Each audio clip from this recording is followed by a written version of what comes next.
when you get results in swimming, you get towards the middle of the pool for choosing your lanes. But I could not swim straight, so I was always drowning the guy beside me. So it wasn't very good. And then when I was playing football, I thought I was a good footballer, but I was always on the bench watching my friends on the Sunday. I thought it was good, but... And then one day, I was playing football on the bench one day, and a lady was walking past me, and this lady lived in our small estate, and she said, "Hey Stephen, you like riding a bike?" I said, "Well, I have a small bike, I go to the shops, I go whatever. Well, there's a new cycling club starting up next week, and why not go along and join it?" And that was Pat Flynn. Steve Flynn was her husband, he was a cyclist, and I went along to join the club, and here I am. And Pat's husband was a well-known kind of local cyclist at the time, and he kind of helped coach me, and the best advice he ever gave me was, "Stephen, take it easy, it's fun, enjoy it, whatever comes, comes." But when you decided that cycling will be your life, maybe in France when you go to the ECBB, or before? Only when I went to France, because when I was in Ireland I had a good job, and my priority was to have my education, and cycling was an extra. And your idol in this moment was another Irish rider, Sean Kelly. Well, we didn't have very much information on the international scene, but we all knew Sean Kelly because Sean was doing very well on the international scene. And of course we followed Sean very closely. But then when I was announced I was going to France, one very famous last words of a very good friend of mine, Peter Quinion, was that, "Stephen, people around here think, Kelly eats nails for breakfast. He's a hard man. That Sean Kelly can ride through France. He comes from the country, where Stephen Roche comes from Dublin, and the only tour he'd be doing is one tour of the Eiffel Tower and coming home again." So at difficult times during my first year, when I had little problems settling in, adapting, everything else, that always rang through my mind, "Stephen, you can't go home, you can't go home, you can't go home." What was a good moment for the Irish cycling? I guess with Sean Kelly, with you there was Paul Kimmage, the brother McCormack. What a good school in this moment. For me, it was an excellent school. I mean, not just for sport, but also in education, being a man, being a person, having a responsibility. Many adults gave up their weekends to take us out, youth hustling, basically teaching us the enjoyment of cycling, what cycling was all about. It's not all about winning, it's about enjoying it. And all these people were very responsible for my education and also my achievements later on. Not all the people knows that you won a special race when you was amateur. You won Paris-Roubaix as an amateur, is it? Yes, it's true. That's where my career actually started, because I got a few good placings in amateur racing before. My job had given me 6 months leave to prepare for the Olympics, and the Paris-Roubaix amateur was in end of May, early June, and 6 months. So my job called me up and say, "Hey Stephen, you must tell me, are you coming back or not?" So I said, "Well, I'm doing okay here, but no contract yet." "Well, you must tell us soon." So I was driving home from an event, and I said to the boss in the car, I said, "Hey, Mickey," what's his name? Mickey Vega was his name. I said, "What are my chances of becoming a professional?" He said, "Oh, Stephen, it's not all those places, those second places and third places you can become a pro." I said, "Oh, that's very nice." I thought I was doing quite good. So 2 days later, there was Paris-Roubaix, and I'd never seen a cobblestone in my life, and made it quite rough. And we're coming into the finish. As it being up near Belgium, we had a lot of Belgian riders who were very good at cobblestones. Dirk de Mol, yeah, and Michel Larp was a French guy. And coming into the finish then, the windscreen of my team's car was broken, and Mickey was behind with a big overcoat and a hat. It was like being on the Giant's Causeway, but on Paris-Roubaix. And Mickey is saying, Roche, you win or you go home, you win or you go home." If you don't win, you go home. You don't win, you go home. So I'm leading this Belgian guys on my wheel, and all the Belgian fans all around, and come on Dirk. And I'm saying, "Yes Dirk, please come on, go fast." But the finish was in the velodrome. In the velodrome, yeah. So I always remember this particular moment. We're coming into the velodrome at a kilometre out, And anybody watching Paris-Roubaix today will always see this kind of traffic island about 1 kf from the velodrome, and the road goes around to the right and the island in the middle. So I got out of the saddle and sprinted as if I was going the wrong way to the left. He went down to the right saying, "Where's this guy going?" As he got ahead of me, I jumped across the traffic island onto his wheel. And I stayed on his wheel into the velodrome. And then coming around the velodrome, I never saw a track before in my life other than Sundrive Park. So it was a big shock to me arriving in the park. And as we might know, you're on the track, you're hugging the inside lane, he's watching me coming through. I thought, if he keeps watching this way, if I go that way... It's 1 lap and a half, no? Yes, 1.5 laps. So if I keep track on his left side, maybe he won't see me, maybe. So the idea sounded good at the time, but the straight line is very short on the track. So if you can imagine me kind of just looking to the right, I duck to the left and start going to the left, also we come to the corner. So I came a bit dodgy getting to the end, but I pushed him out and came around, and I won the sprint to win Paris-Roubaix. Half a wheel. Half a wheel, very, very short. And that night I called the boss and said, well, I won the biggest amateur race now in France. I think I might have a chance of becoming a professional. Yeah. And really only then I started to think about the professional dream. There was you passed with Peugeot the year after in 81. Yes. You won also the Tour of Corsica and Paris-Nice. It was a big race in France, still a big race. And so you start with the good results. With the good results. But your real career was about 3 years later, after the 3rd place in the Tour de France, behind Bernardino Workland. And Davide Cassani is here because he was, he's the captain of Italian teams now, GT. He's our new manager of the Italian national team, but he was a former mate, Stephen Roche, in La Carrera for 2 years, 86 and 87. They was in the same team. He was in the Giro, in the Tour de France, in every race with Stephen Roche. 86, he comes to the Carrera after the 3rd place in the Tour de France, and it was a big aspettativa, big expectations from him. But it doesn't win nothing.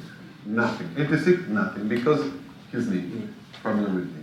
And so at the beginning of the 87, the Carrera manager called in Verona, and they say, hey, listen, Steven, it's not good. You don't win nothing. You have to have the 1/3 of your salary, right? Yeah. And he said, no, not good. You have to wait the finish of the 87, and then we discuss it. And finally, they accept. In 87, we start to win Tour of Valencia, Tour of Romandie. It was almost Paris-Nice. Almost Paris-Nice, second behind Kelly. Yeah.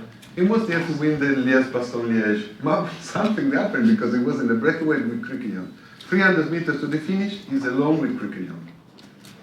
He's win. He's a big win. Yeah. But the story behind that also is because when the Boston Carrera want to cut my salary, I say, when you get married, you get married for good or for bad. I say, we're married till the end of 87. So I say, I agree that if by Easter I don't get performance, we can really negotiate my contract. But at least give me a shot. So anyway, we went on. But then I won the Valencia. I won a stage in Paris-Nice, second in Paris-Nice, and a few other small things. And then we got them to Liège-Bastogne-Liège, and it was 2 days before, it was 4th in the Flèche Wallonne. And the night before the Liège-Bastogne-Liège, David Boyflava come in my room, the boss of the team, said, Stephen, you're a nice guy. Too nice. You're too generous in your efforts. You're always right in the front, but you're always second. We don't pay you to become second. You know, you must try and be prepared to lose to win. So that's not a bad idea. The next day when the break we took it on, and we were really, really going strong, and everyone was 2 minutes behind us, so no point in worrying about somebody coming from behind. Except the finish of the race was on the Boulevard de Souvenir. Yeah. Memory Boulevard, as they call it. I remember it. Everybody remembers it now. In the centre of Liège. Centre of Liège. But anyway, I'm riding with Crickleon, and I was as fast as him, and he was as fast as me if it comes down to the sprint. So I wasn't sure of winning, he wasn't sure of winning, and we both wanted to win.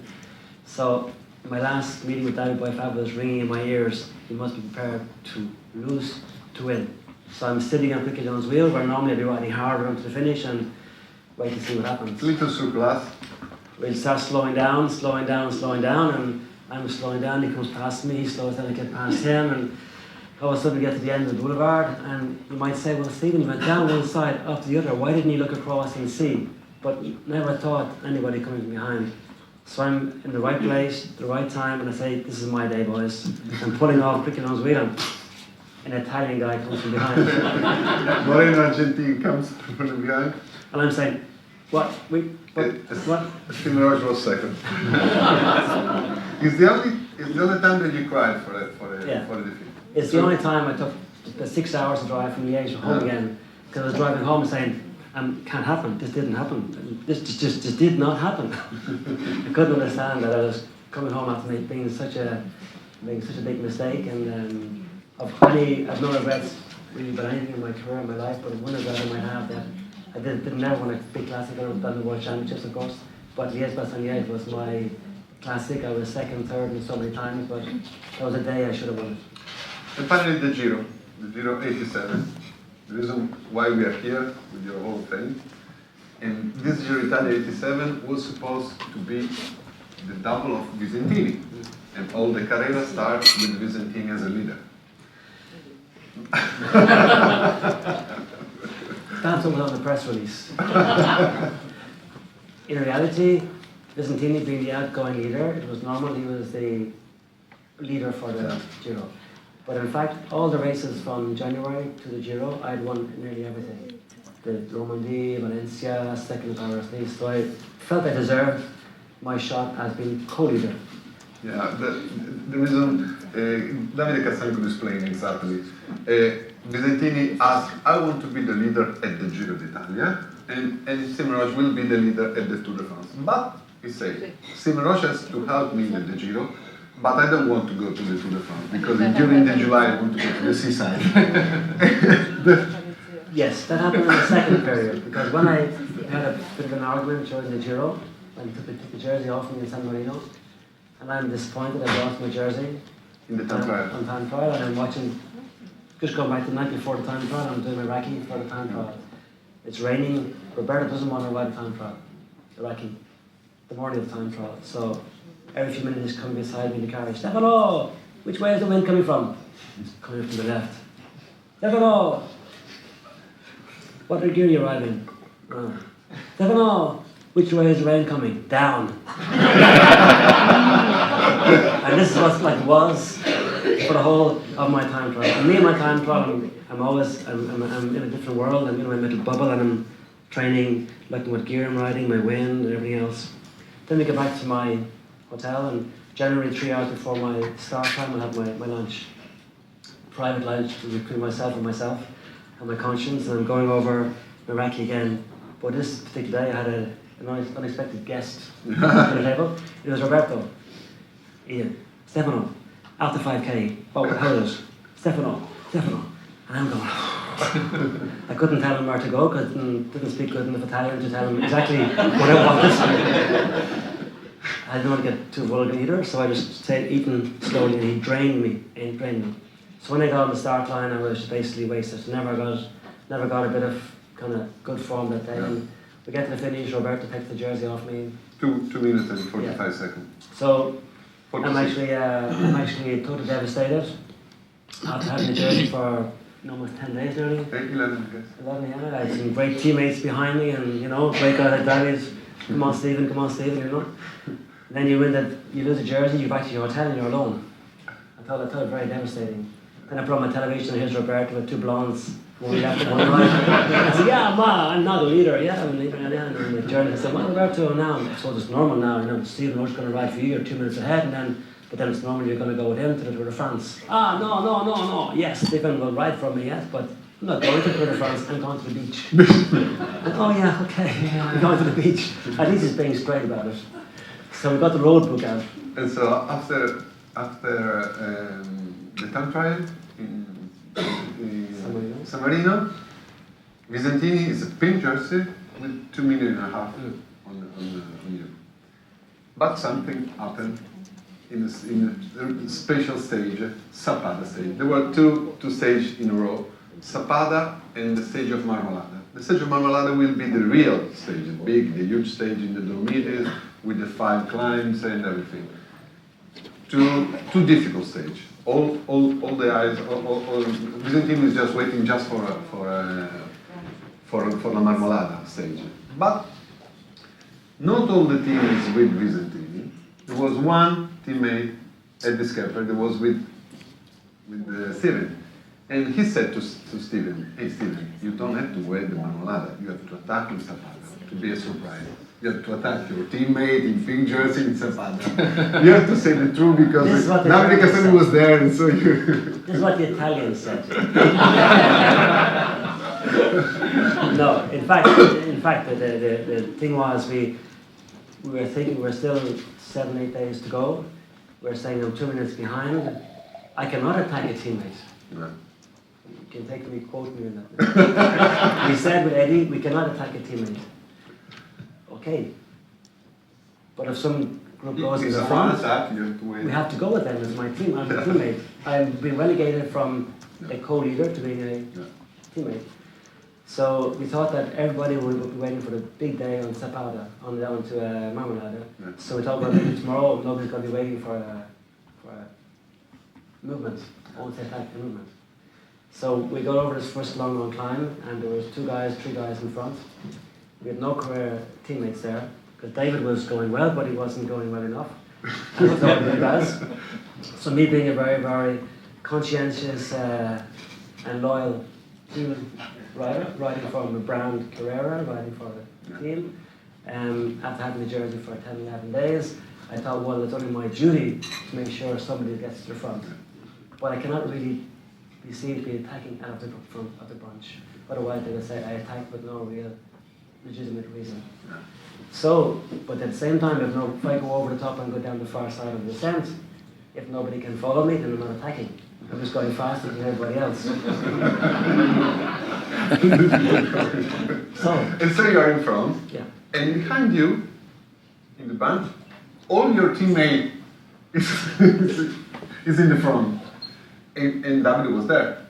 Infatti, quando siamo arrivati in fondo alla discesa, c'erano davanti Salvador e Stephen Roche, secondo della classifica generale, e ho pensato, ok, invece è arrivato Boifava e ci ha detto bisogna tirare per andare a prendere la fuga.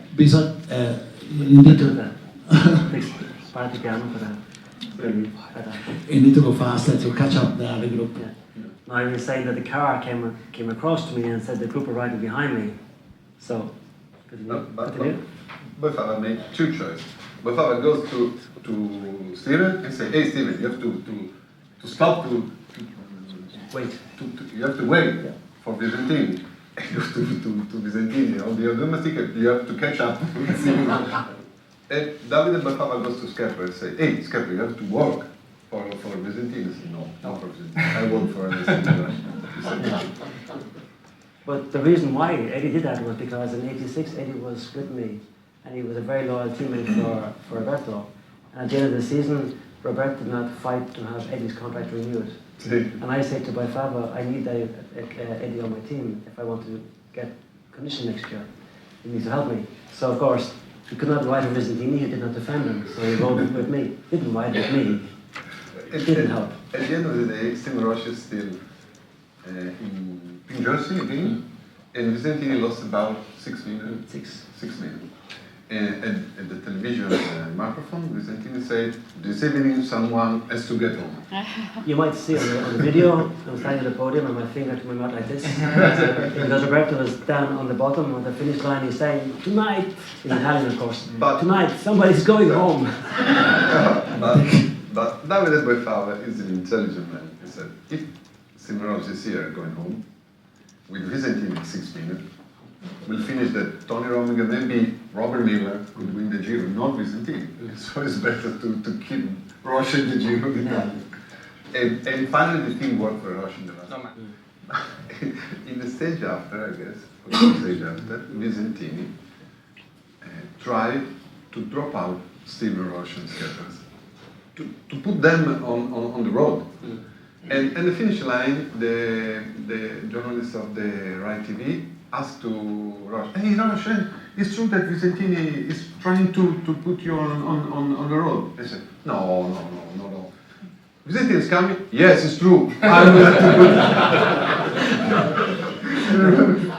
He came on going over the top of the climb. It was great television stuff. He was on the left hand side attacking, and I'm on the right hand side, and everyone else is behind us. So it looked very, very competitive amongst the team. But when we were going over the top, he comes over to push me over to the side, to put a hand on the handlebar, and said, "Roberto, if I go, you go." So he backed off. But the one thing also was when they got the stage at Zapata, when they put me in my room, I was told, "You don't talk to any press." So I'm in my room, I'm looking out over the balcony like the Pope, looking out amongst all these journalists.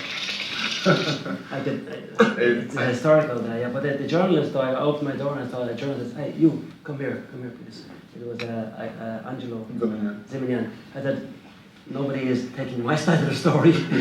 Everyone's talking to Roberto. "Please, can you talk to me?" Yeah. And he comes in and he talks to me, gets my whole story. I said, "Okay." He says, "Yeah. Only one problem, Stephen. All the papers are done for tomorrow. If you survive tomorrow, you should be okay. I'll tell your story." The next day, then we had a television thing as well, and I throw my flowers out and I said, "I must tell the Italian public that my side of the story because they want to kill me." So I throw my flowers away, and there was two big guys at the door stopping people going through to the television. So I throw my flowers to the public, and I barge my way into the television, and I sit down live on television. And the journalist says, "We have a surprise, a visit from the Maglia Rosa." And maybe Stephen wants to tell us something. So I realized that I spoke a bit of Italian. I spoke about my side of the story, and things quieted down a bit. And so finally, I remember a commentation of Francesco Moser. He said that finally the strongest won this Giro. He was the strongest in the Giro. Giro Italia won Tour de France. The Tour de France was much easier, I guess. Davide. Al Tour de France è più facile. Sì, La convivenza. Tour de France was easy. Perché avevamo un solo capitano. There was only one captain, Stephen Roche. Tra l'altro un Giro di Francia uno dei più lunghi e più duri della storia perché It erano was the most 4.200 longest Tour de km France and hardest in history. e 26 tappe. 26 stages. E la partenza da Berlino. We will start from Berlin. You won the Tour de France, easy? No, it was easy because we have guys like David. We have a super team with David, Bontempi for the sprints, Liali, Michael, Eddie Shippers. We have a team, rode like a team, and we did not ride for Girotto, Perini, did not ride for Stephen for yellow. We rode for the best team option. And we rode for Bontempi in the sprints, who won 5 sprints, 5 stages. And then we got Michael had the yellow jersey for a day also, but it was rode in the television thing, and we had a very good team. So in the same year, Valencia, Romandy, Giro d'Italia, Tour de France, and at the World Championship, it was supposed to work for Sean Kelly, I guess. That was my press release. No, not so much that. When myself and Sean worked for Ireland, that's the most important thing. We never really rode for each other, but the most important thing was the green jersey across the line first. And because I won the Giro, the Tour, I had no real kind of pressure to win the World Championships. And everybody said for months beforehand, it's a flat event. So better for Sean. So I went there basically to kind of help Sean salvage his season because he had a bad fall on the Tour and crashed out. And of course, Sean was an ideal potential winner. And I was really only arriving there the night before when I saw how difficult the route was. I thought, well, this could be for me. And this you won, and the second was an Italian, I guess. Oh yeah. Marina Argentina. Yeah. So it's a revenge on the Revenge for him, participation. yeah. So Giro d'Italia, Tour de France, World Championship. Only one rider in the history of cycling has done before was Eddy Merckx in '76. We can stay all the day to speak with the Stephen Roche, but I passed on the last victory that we have done, that I have in my eyes, it was again with Carrera, because you come back in Carrera, in 92 Tour de France, La Bourboule, in a hell, it was a hell condition with foggy, raining and everything, and you won a very, very good stage. Is the last year big, I guess, no? For me, it was the last one of my career. I've been fighting back after a knee injury, and I've been second in the stage into Valkenburg, I've been third in Saint-Gervais. It was the last possibility for me to win the stage, and my idea was to tip off in the second last climb, hold my game on the descent, and then climb the final climb to La Bourboule. But in fact, it was like 34 degrees starting the stage, and I went from 34 down to 8 degrees in the final of 40k, fog, mist, cold, wet, rain, everything. And I remember hitting the foot of the final climb at 35 seconds or 36 seconds ahead of the main group in Duran behind me. And the race motorbikes were going past, and you could hear the Roche at 36 seconds, attack from Tipucci, attack from Duran, attack from Motte, and I knew behind they weren't hanging around, but I was so determined to win the stage. Anyway, I won the stage, and I crossed the line, and I sat down in my bars, and while I'm generally really open to the press, I said, this is my last one, it's over. Ma Steven, ti ricordi Do you quando remember, Stephen, ti ho incontrato when I met you nel riscaldamento della cronometro squadre? on a training? E io gli ho detto, cosa fai qui? What are you doing here? Ok, come sono già partiti. And you're the In just 91, no? 91? 91. 91. We were riding the start of the Tour de France, and we remember my good moments, but my most negative moments was when I left Tour de France. I was preparing for the team time trial, and it was on a small enclosed circuit which was right beside the start line. And I'm riding around and I'm talking to David, and we always just have our times here on our stem. So, David, come on, how are you doing? Everything else. And what time are you off at? David said, 3:15. I said, can't be, I'm off at 3:17. It was 4-minute intervals. Oh, no, I'm right. I said, no, so am I right? No, yeah. Stephen, I know I'm right. You better check your time. So I went around from there to the start. Couldn't find my team. They're already gone. So you made the time trial alone? Yeah, I made a time trial alone on my own, team time trial, 37 kilometers. And I was eliminated on time, but I did a very good time.